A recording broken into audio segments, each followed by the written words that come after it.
जय शिवशंभु। महान देशप्रेमी कवि पंडित जनसेवी उत्कलमणि गोपबंधु दास देश तथा जातिर सेवा को से जीवनर मूल मंत्र भाव ग्रहण करने। सत्यवादी जुगर दुई बलिष्ठ प्रेरणा थिला जातीयता प्राण और मानसिक बोधता। गोपबंधु दास यही आदर्श भावधारा को जीवनर एकनिष्ठ साधना और परम व्रत करथिले। मुख्यतः से थिले मानववादी साधारण जनतार बंधु।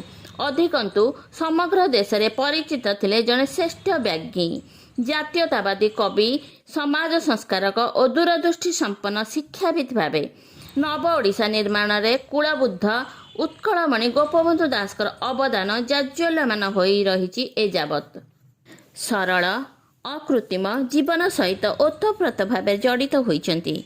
सुख दुख को से आपणे नेइथिले, जहाँकि परवर्ती काल रे जीवंत चित्र रमणीय भाव में फुटी उठी। प्रतिमूर्ति स्थापन करा जाई दिया जाइछि भक्तिपूत श्रद्धांजलि। कटक बक्सी बजार गोपबंधु पार्क भितर एक प्राचीन शिवलिंग ठाब करा जाइछि। शिवलिंग सहित संयुक्त भावे एहार प्रस्तर बेढ़ा मध्य रहिछि। पार्क को प्राप्त भ्रमण में आसुथिबा किछि लोकंकर एहार ऊर्ध्व भाग प्रथमे दृष्टिगोचर हेबा परे माटी आड़े संपूर्ण शिवलिंग उद्धार करा जाइथिला। स्थानीय बासिंदा क्षीर धूप दीप नैवेद्य सह अभिषेक करिबा परे पूजार्चना आरंभ होइछि।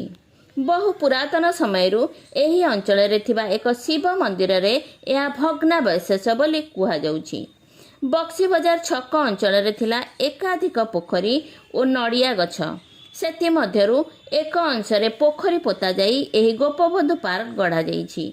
पार्कर निर्माण काल रे एहार पश्चात भागरे एक उच्च माटी गदा रहिथिला एवं ताकू न हटाई सेथिरे पत्थर खंजा जाई कृत्रिम पहाड़ आकृति रे सौंदर्यीकरण करा जाइछि। पहाड़ रे झरणा व्यवस्था मध्य होइथिला। तले कुंड तैयारी करी सेथिरे पानी संरक्षणर व्यवस्था होइथिला। परवर्ती काल रे झरणा व्यवस्था बंद रहिला एवं कृत्रिम पहाड़टी गछ लतारे भरी जाइथिला। पहाड़ रे किछि गर्त रहिछि, सेथिरु साप मध्य आविर्भाव हेले। प्रतिवर्ष नाग पंचमी रे तेलुगु महिला माने सेठी सर्प पूजा करी क्षीर अभिषेक करती। ସେହି कृत्रिम पहाड़र किछि अंशरू माटी सह पत्थर खसी कौनसी प्रकार वर्ष वर्ष धरी पोती होई रहिथिबा एही शिवलिंग केतेक अंशरे पदाकू दृश्यमान हेउअछि। स्थानीय आदिवासींकर कहिबा अनुଯାयी ସେହି स्थानरे बहु पुराणा कालरे एही शैव पीठ थिला, जहाँ उचित रक्षणाबेक्षण अभावरू भांगी रुजी माटी स्तूपरे लुचि जाइथिला। एबे उचित पदक्षेप नेबार समय उपनीत।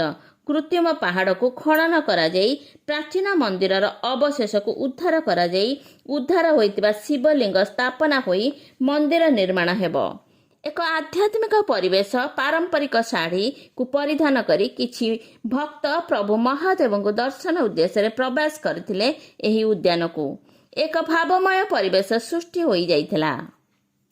भाराकांत जीवन रे मनीष बेले बेले व्यतिव्यस्त हो जाए। टिके फुर्सत पाइले मन खोजी बुले एक एकांत परिवेश, जो परिवेश भितर से अंतरर खुशी साब्यस्त कर बसे। प्राकृतिक शोभा मध्य परिवेशटीर सुंदर सुंदर फूल माली हाथर चातुरी देखिले मन विमोहित हो जाए। सांग साथीर मेल हस खुशीर माहौल फूलर संबार सते जेमिति एही अटकी जाइछि दुनियार सबु खुशी सबु आनंद।